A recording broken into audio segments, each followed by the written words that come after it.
second sutra, beautiful Narada Bhakti Sutra. Sa Tvasmin Para Prema Rupa. Let me give the translation. That verily is the nature of supreme love of God. Supreme love you have. If it is turned towards God, that is called Bhakti.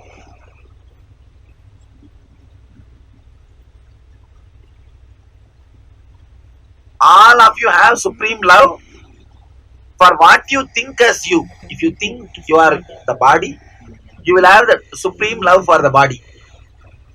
If you think you are your identity, you will have the supreme love for that identity.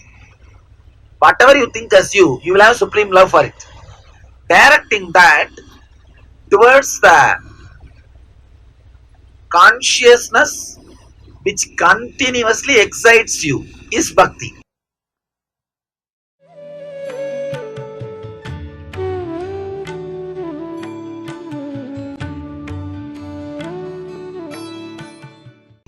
When I say God, do not think something somewhere in far. No. The energy which gives you constant excitement, inspiration is God. If you can direct your supreme love towards that consciousness, you are God. You are experiencing God. You are in the devotion.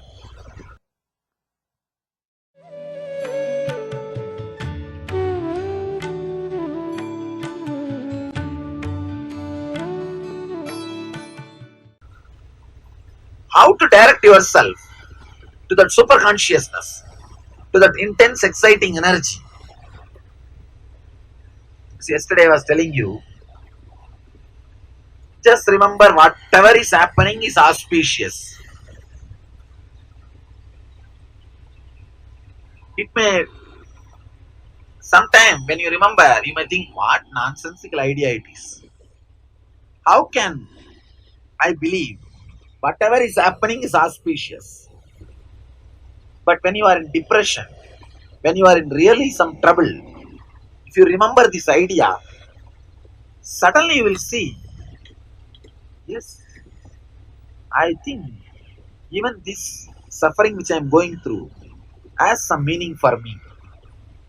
See, now your suffering is imaginary. You cannot conquer it.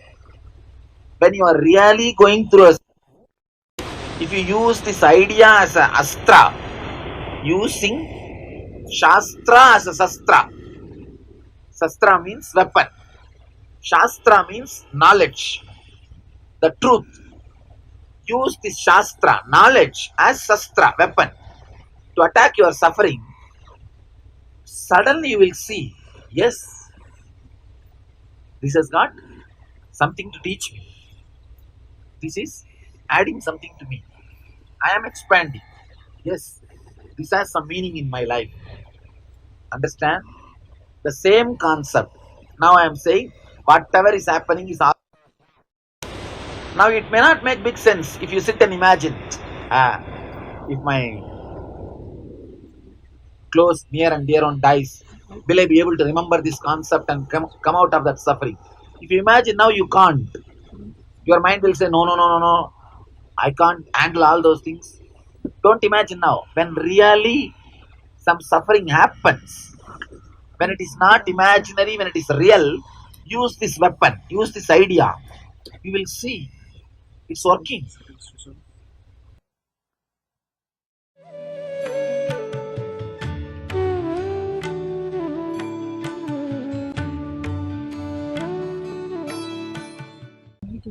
Any idea which clicks during the real suffering and relieves you from the suffering, this idea is initiation. Understand? You received some idea from a master and it really clicks when you are facing a suffering. No initiation will click through imagination. That's an important thing you need to understand. If you are sitting now itself and thinking, if a landslide happens, I am caught in that. How can that be auspicious? It's a imaginary. You can't answer. But when it is happening, this very idea start use. You will see everything is teaching. And I tell you, even death, when it is happening, just bring this idea to your being. Yes, it must be doing something good to me. You will see, you will realize the truth that you are expanding. You are just developing yourself, you are updating yourself. See, this body has become old, tired, and this mind also lot of guilt. The unforgettable sufferings have become too much. The miseries and sufferings which you can't forget has become too much. So naturally you decide, let me throw this away and get new system. Let me get a new hardware and new software to start working. See, your hardware also become tired by using damal here, there. And software also become full of virus. Your guilt, the sufferings and miseries which you are not able to forget, completely disturbed. Then what to do? What to do? You throw the whole thing, decide to get a new body. Understand, this knowledge, this experience will land only when you face the suffering and use this knowledge. Not when you are sitting and imagining. If you are sitting now and imagining, if I die, and then if I remember this is also good for me, will I be able to face the death? Your mind will start asking, no, who knows, I'm going to come back. Who knows, I'm going to get better body. Who knows? It will create only more and more imagination, because problem itself is imagination. Solution cannot come. Any solution comes, your mind will create only more and more imaginary problems. Initiation means the Shastra which is given to you, which clicks and liberates you during the real suffering. This is initiation. This is what we call Diksha.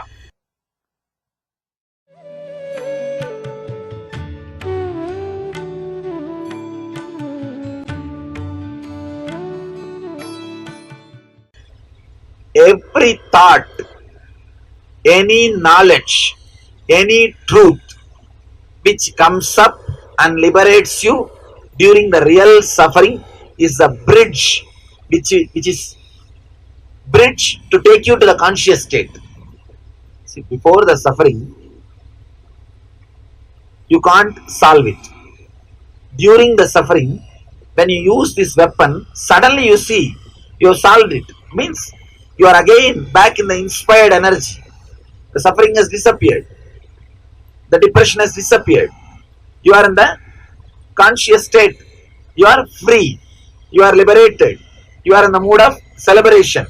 Means this knowledge, this Shastra connects you back to your source.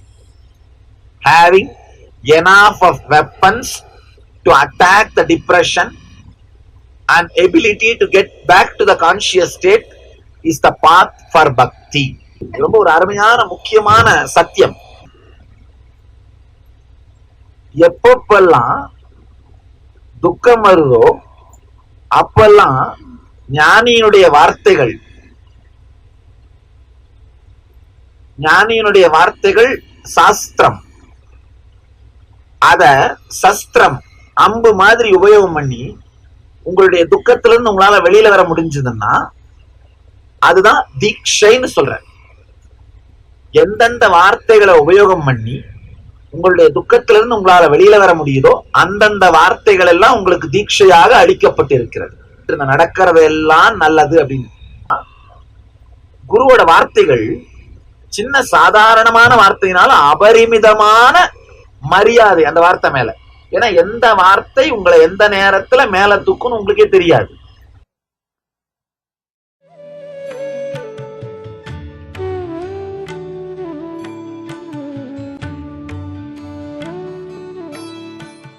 See, Ramakrishna says,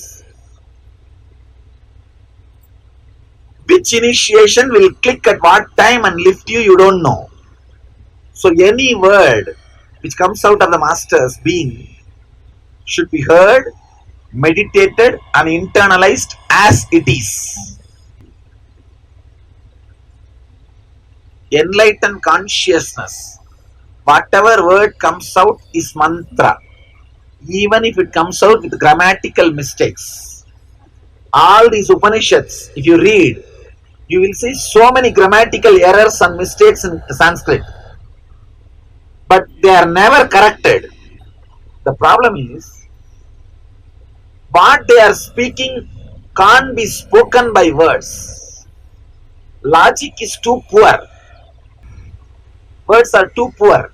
That's why we call Arsha Prayoga. Understand? Arsha Prayoga means you can't even call the mistakes made by rishis as a mistake. It's called Arsha Prayoga. Their expression.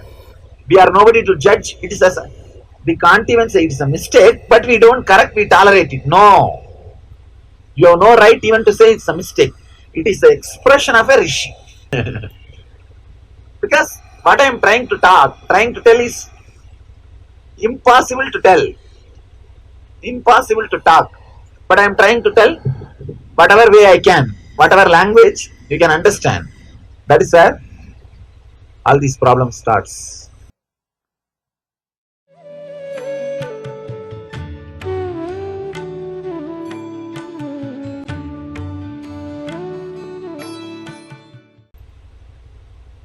All the words which is staying in you, which starts working whenever it is needed and brings you out of your supreme love for body and your identity and turns that same love towards your pure inner consciousness is Bhakti. All those thoughts are bridge to Bhakti.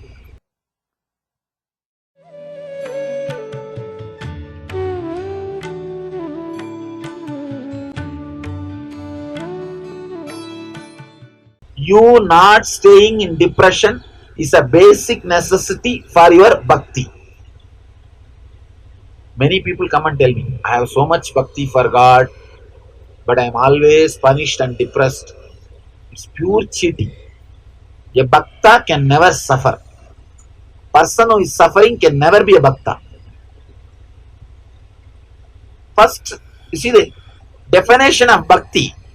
What Narada says, Sa Tvasmin Para Prema Rupa. That verily is of the nature of supreme love of God. Understand? You will suffer only if your supreme love is directed towards your body or towards your identity. You cannot suffer if it is directed towards your pure inner space or consciousness, which is God.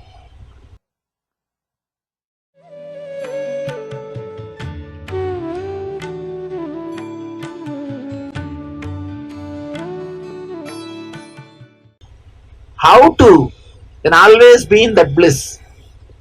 Then have initiation. Initiation means listening to the teachings of the Master, which will elevate you, liberate you instantaneously. Whenever the real suffering starts happening, it will just open up. It's like a pop-up actually. It will just pop up and break the suffering. Suddenly you will see you are back to that your original consciousness. For example, I can give you some of the strong initiation ideas now. Then you will understand what I mean by the word initiation and how it can lead to real bhakti. During sannyas, you are asked to go through your own death. Because death is one thing which is the most certain thing for which you are not prepared. You are prepared for everything. You are prepared for your old age. You are prepared for this. You are prepared for that. You are even prepared for your cremation expense. We are prepared even for that. But we are not prepared to face the death experience itself. We're always afraid and we don't even want to think. So all the people who want to take sannyas, they are asked to go through that experience. That becomes a big click once you go through that experience. After that, whenever you remember, Are, I am already dead, what is there? Any suffering, this one memory, I am already dead, what is there to bother? Suddenly you will see that suffering will disappear. That will not have any place. If you go through even once that death experience, there is nothing which can give you suffering. You will feel, whatever days I am now living is a bonus already. Already it is a free gift extension. Then what is there to suffer? And there are few more initiations done. Every part of the body will be offered to the master in the fire. They will take the small piece of grass and connect with that body with the mantras and offer that grass into the fire. Means offering to the master. It is offered to the master. Every part surrendering. Whenever you have a problem, just remember, that is already his. If you want, let him run, otherwise it's okay. Suddenly you will see the suffering won't be there. Suffering will not be there. Like these strong ideas which is inserted into you as an experience by the master, which comes up during suffering and liberates you from the suffering, takes you back to the pure conscious state. These techniques, these clicks are only called as initiation.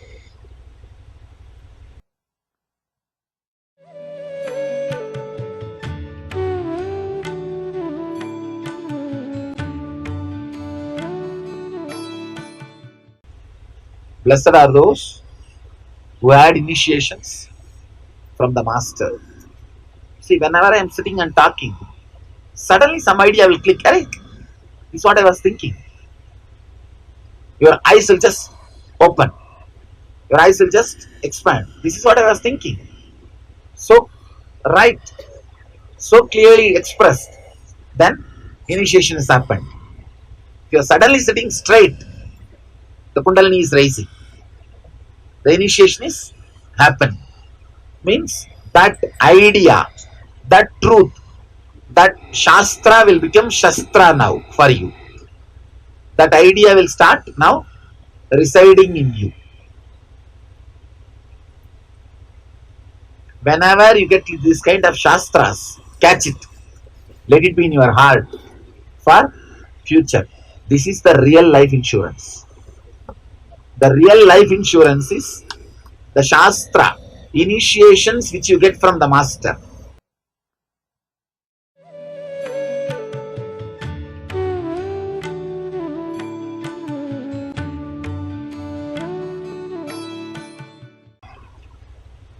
Is Bhakti. He means the supreme love. See, now all of you have supreme love. It's not that you don't have. You have.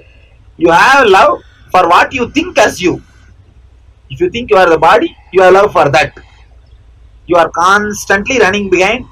You are constantly running just to create excitement in that 5 points. The point where you see, point where you smell, point where you hear, point where you taste, and point where you have the pleasure, genital organ.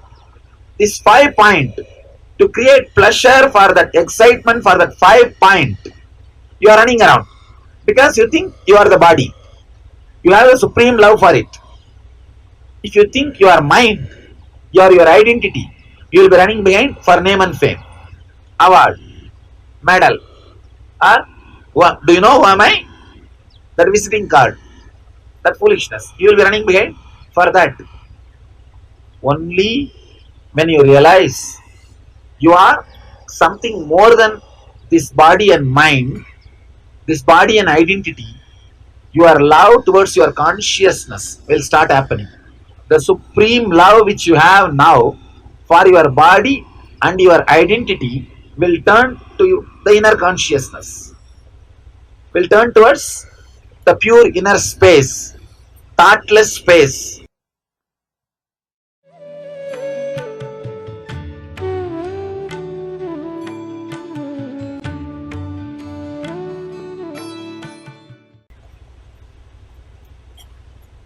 Initiation means receiving all these strong truths which will liberate you during suffering or disturbances. This is what we call Shravana, listening, getting initiated. Next thing comes Manana, remembering and using.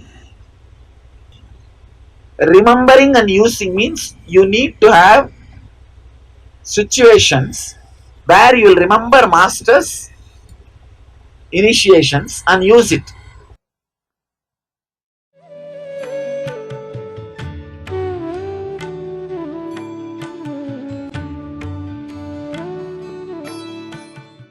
If it is only a devotee relationship, devotee means guys who come here, they use me for their benefit. If it is a devotee relationship, I am here just to enrich them as they want themselves. I can give only initiation. I cannot create the situations in which you will remember these words and practice.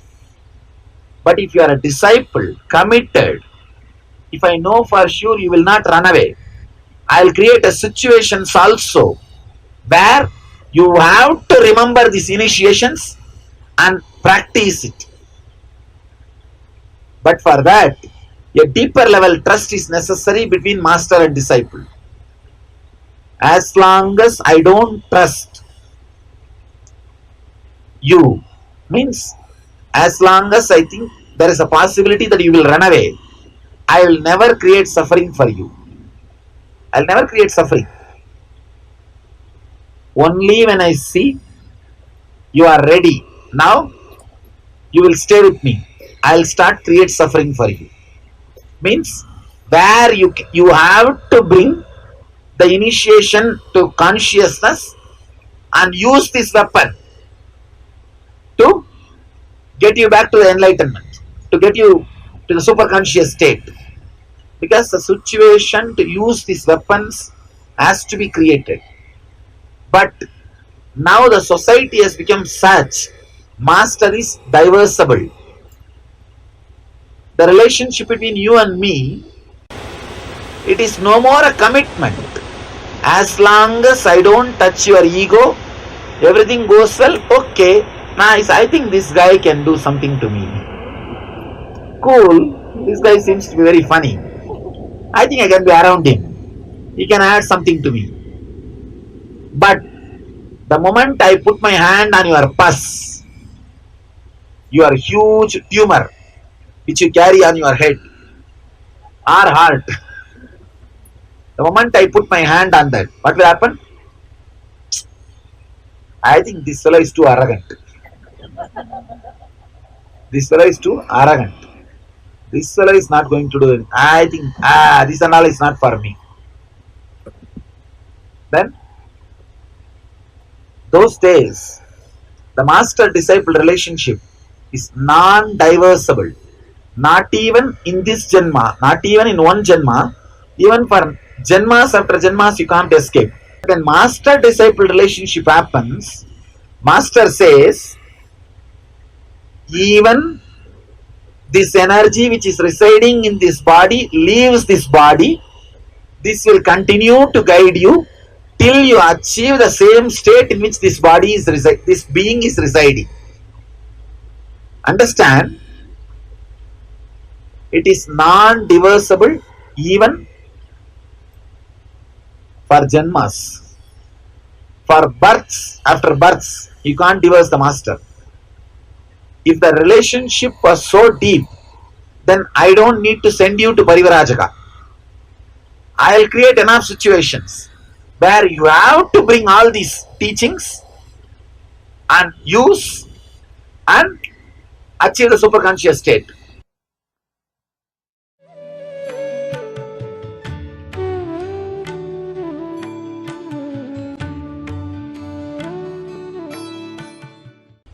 Because the relationship is not so deep, modern society, I don't have any more words. That is the reason I emphasize you guys do the Parivrajaka, wandering, travel, study on your own, so that the life will create situations where you can't blame me. You have to use all that initiation which you received from me to bring you out of the suffering and raise you to superconscious state. You see, this is the greatest thing I tasted in my life, enlightenment. That I am giving you now.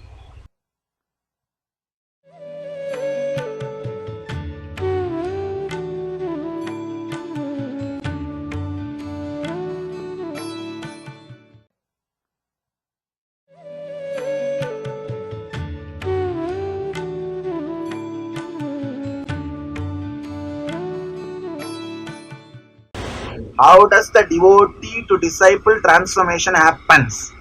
I am hungry for it. You already achieved it.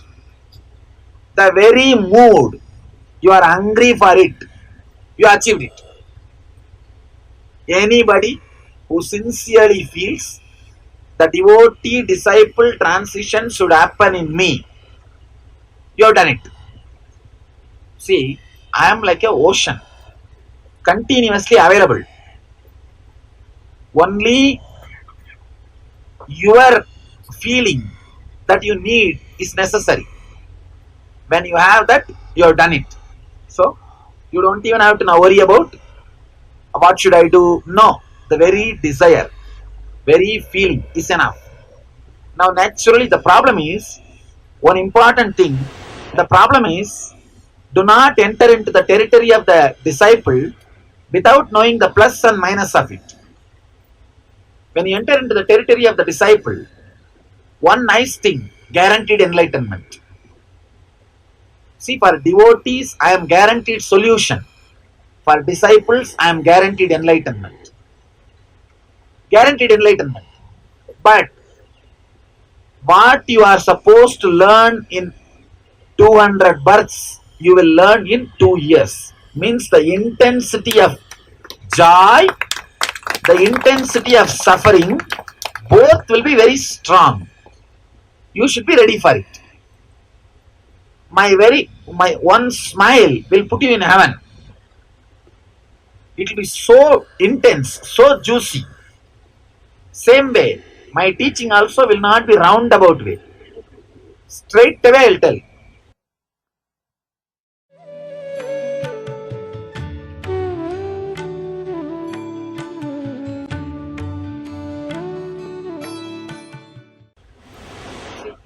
I want to wander on my own after this yatra.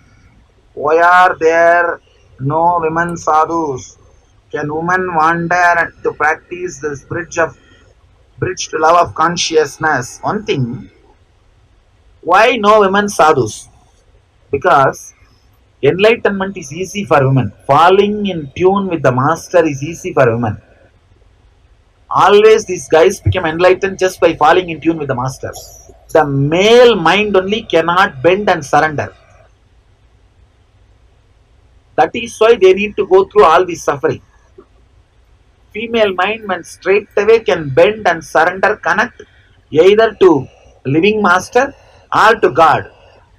Meera never saw Krishna, but she lived with him. The time gap between Meera and Krishna is 8,800 years. Understand? 8,800 years. Time gap between Meera and Krishna. But she lived with him. Just because she is having that feminine being, the feminine mind. So the women, the feminine setup system does not necessarily need wandering. But now you guys may be in the women body, but you are no more women. Because of the perverted modern society. You guys have lost that feminine, that falling in tune. Maybe I'll personally advise you to develop that falling in tune with the master, then taking up the wandering sadhu life. But if you decide, then nobody can stop. That is different.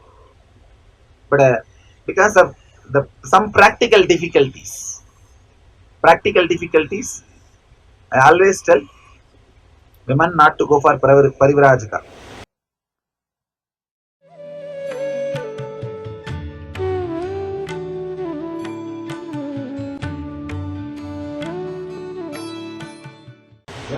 Does one have to wander the Himalayas to work on the suffering? How about hiking in any wilderness? Any hiking in any wilderness is perfectly alright, nothing wrong. It is, but Himalayas has got one plus, the energy field. So even if you don't remember, you will be reminded. See, do you understand? Here, a lot of these enlightened beings without body are wandering around.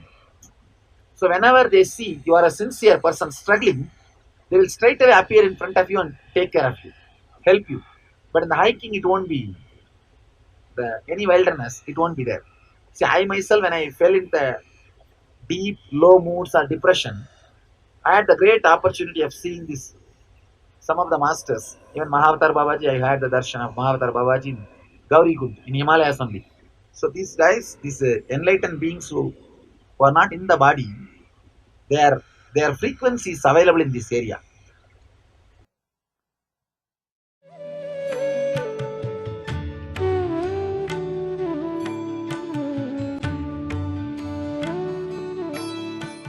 Before she did NSP and BSP. NSP is Nityananda Spurana program. BSP is Bhakti Spurana program. She says she can't come out of her depression or suffering. Now she says, whatever problem comes, I know suddenly I'm out of the problem. I can face anything. Now I understand how I'm able to do this. Means so much of initiation has happened. That's why you are able to handle. Understand, Ramakrishna says beautifully. He was doing some kind of a practices. He's a great tantric. Practices with Bhairavi Brahmani. When he was doing that, he was so devoted to Bhairavi Brahmani, he will not disobey a single word. But when Totaburi came, Totaburi is a Vedanti, enlightened being. When he started practicing under Totaburi, Bhairavi Brahmani said, don't go to him. He said, no, forget about it. He never disrespected her. He had his love for her, but never bothered to go further. So understand, there is no such thing as a guru conflict. As far as me concerned, I always tell people, at least for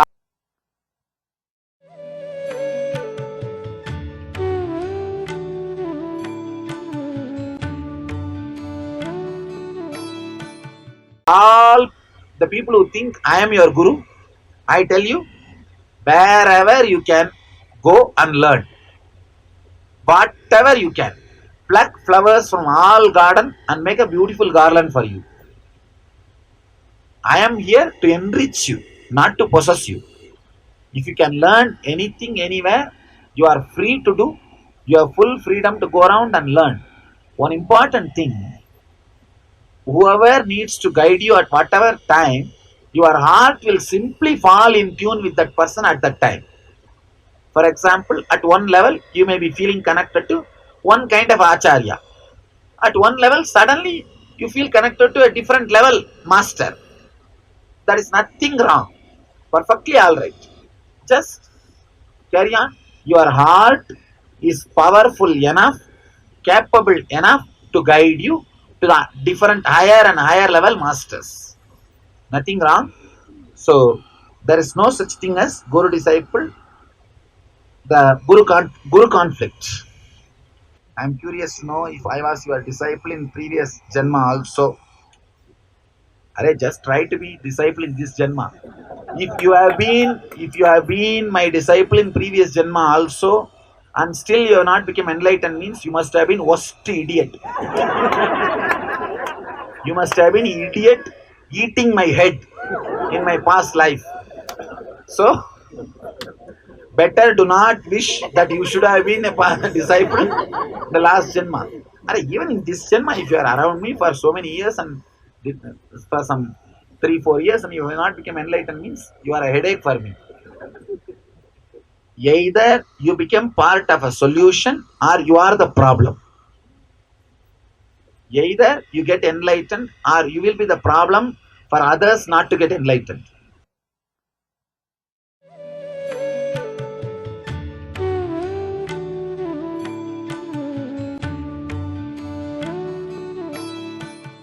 Why does one need to suffer to achieve enlightenment? No, no, no, no. Suffering is not necessary. Suffering is not at all necessary. But your foolish mind does not reside in the superconscious state all the time. So suffering just reminds you, hey, still you have not become enlightened, go up.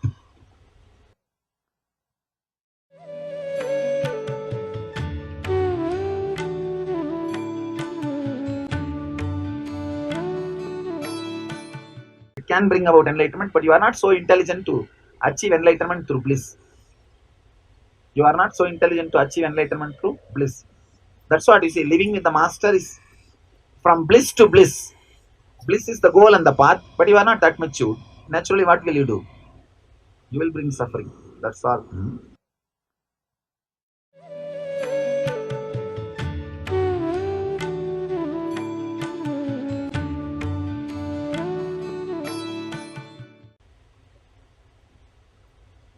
Swamiji, I feel that I am sitting on the fence. Don't sit on it. If you fall, you will break your head. I could fall 100% into your heart or return to my former life. What is keeping me from falling is fear. I project all kinds of reasons. I feel rejected. If you ignore me, I want to fall. Somehow I am looking for encouragement or specific invitation what to do. If you are expecting my invitation or my courage, means you want my attention. If you can fall without asking special invitation from me or my attention, you are qualified to fall. Fall now.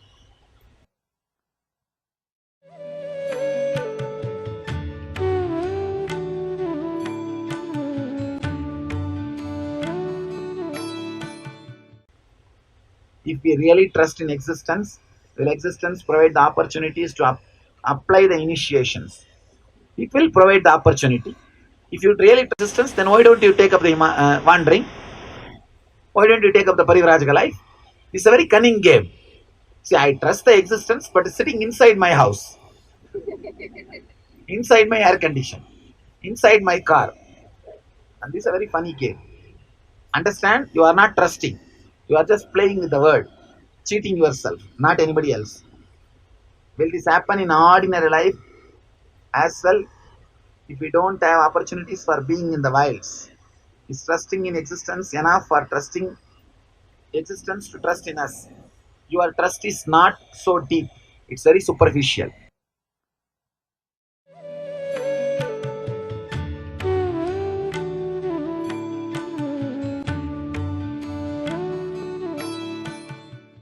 Do women do the wandering on their own? Those days they used to do, not now.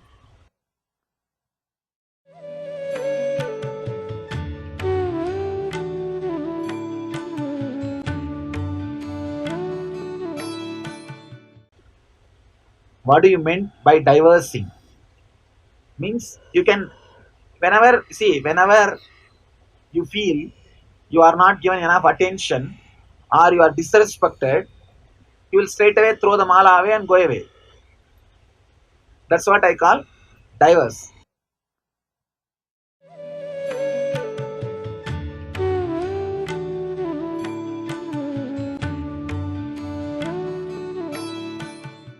How to be committed in any relationship?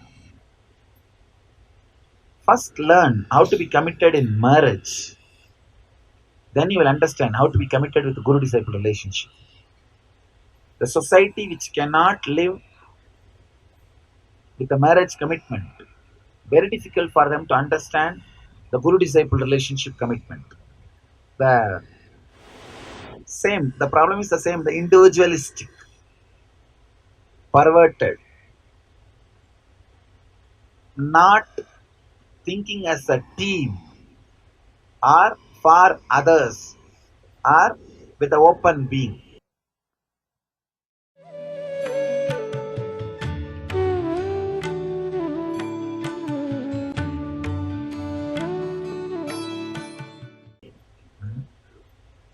The seeker feels the click with the master. Does the master always take on the seeker? Yes. If you have felt the click, already I am there inside you. Unless I decide to enter inside you, you can't even have the click. I have decided to go into you.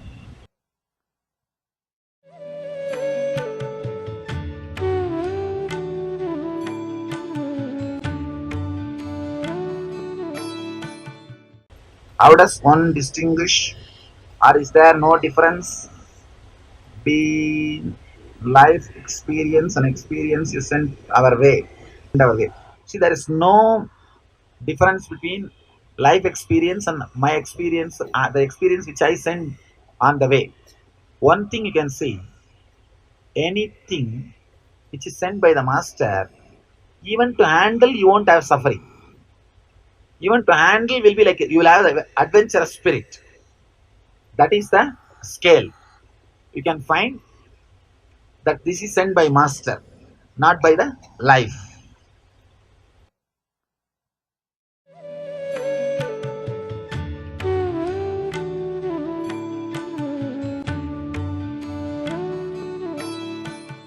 If you are telling guru disciple relationship is janmas after janmas, births after births, then why did I waste 30 years and now only came to you?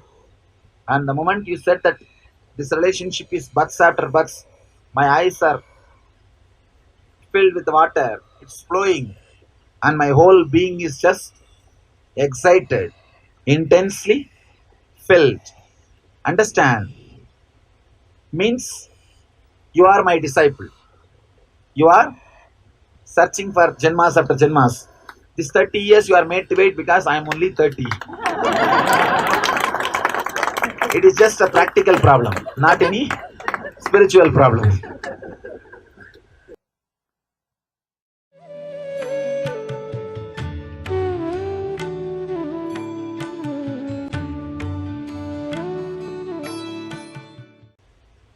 When you say that you would create suffering for one you trust as your disciple, do you mean that suffering is necessary for spiritual evolution? See, when I say the word suffering, I don't mean that ordinary suffering. Hmm? I mean, I'll create situations where you need to use the initiations, which you may call it as suffering or you may call it as adventure. This Himalayas, because you came voluntarily, it is an adventure. If you are forced to be here, it may be suffering for you. If you have taken up voluntarily, it's adventure. Otherwise, suffering.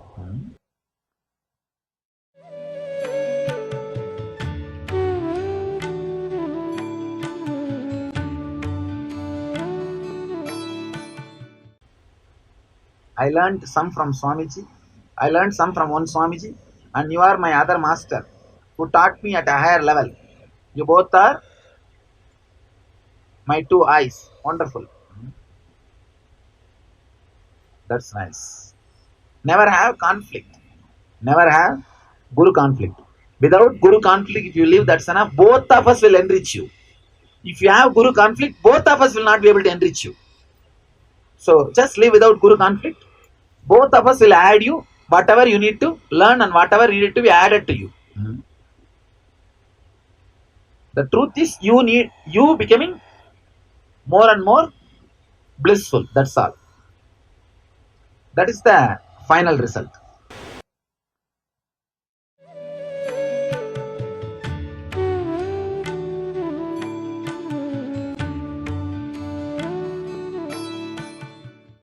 For those who want to become your disciple at very young age, why may not have much chance to go through suffering? Who said they may not have much chance to go through suffering? How they can experience supreme consciousness? Come and try to live around in my ashram, then you will understand.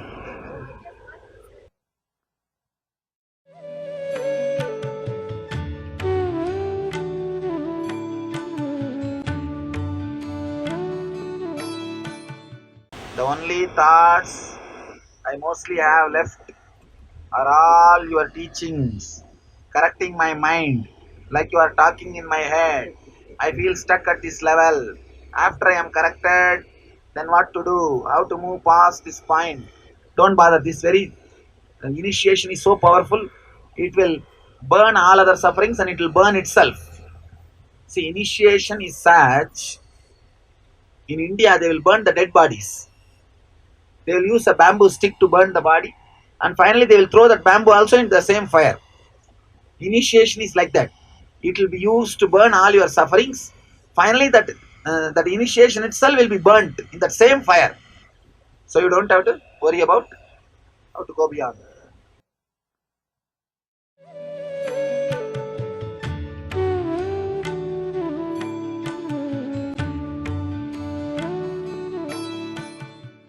Will the disciple come to know that his suffering is created by his master, and hence take it as a prasadam?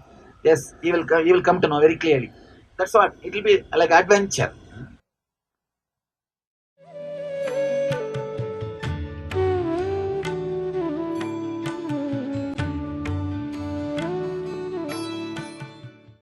Swami, after the disciple gets enlightened, thus the guru-disciple relationship continues.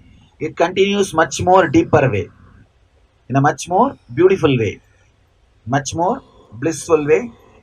It's no more two different things. It is just feeling connected. It is just feeling connected. Very deep feeling. Somebody asked me the other day, have you given enlightenment to any of your disciples? I did not feel that fellow is worthy enough of receiving the answer. That's why I just avoided and went away. Now I answer you guys, yes, I have done my job. Live near my close disciples. And they are also given a strong, clear instruction. They won't declare. They will never tell by words, but they can just radiate the presence. My presence. You will see that, you experience that. Through that experience, if when you smell them, then they may open and share what happened inside them. There, before Nityananda and after Nityananda.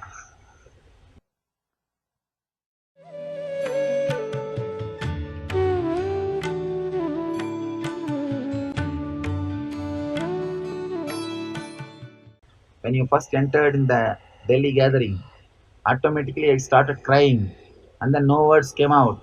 Is it one kind of bhakti? Yes, Ramakrishna says, whenever, if your eyes are filled, if you are overflowing, when you see or remember God or Guru's name, this is last birth for you. So, that's also surely a kind of a bhakti.